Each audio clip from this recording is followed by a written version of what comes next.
Hey everyone, this is Gwen. It's a beautiful, cool day here in Atlanta, and it's still November, but you would think it's December the way the weather's going. However, I did not decide to make this blog video to tell you about our weather, but instead to share something that I've been studying.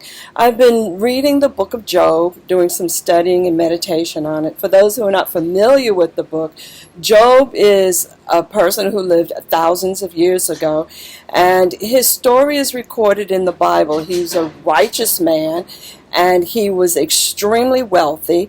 He had children and livestock and etc. All that was accounted to him for wealth. But to make a long story short, God gave Satan the right, if you will, to try Job. He said the only thing he couldn't do was to take his life.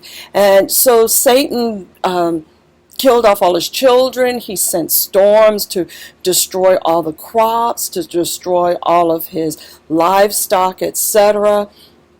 But, Job never cursed God, and Satan said, well, that's because you've protected him.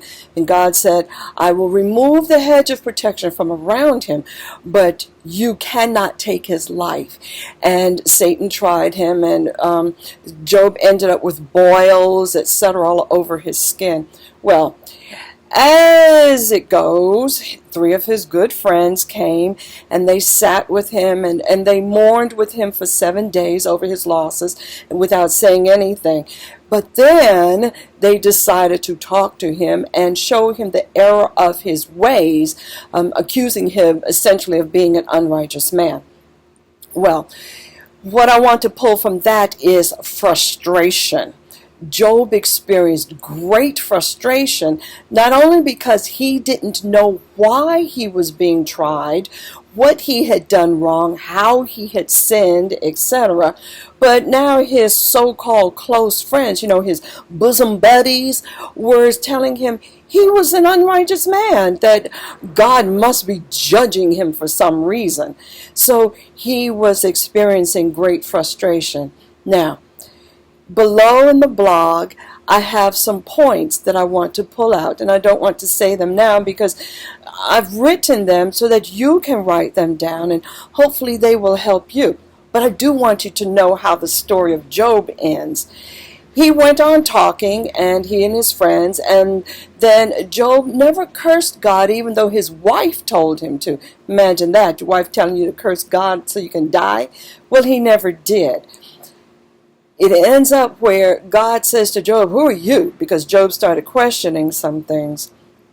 God blessed him in the end. He gave him double his children, double his livestock, etc.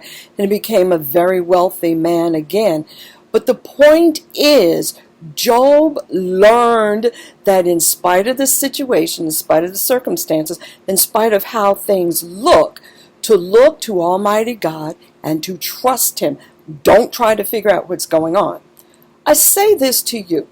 If you're experiencing frustration, look at what it is that you're doing. Are you trying to work things out? Are you listening to friends? Are you buying into what they're saying and it's not true, or it's not taking you in the right direction? Take a step back, okay? Take a step back and ask God what's going on. Now, understand something. He may not answer you right away. He may not answer you at all. It just has to play out. But stop trying to do everything yourself. You can't work it all out. Pray and ask God for His help and His guidance. Onward and upward.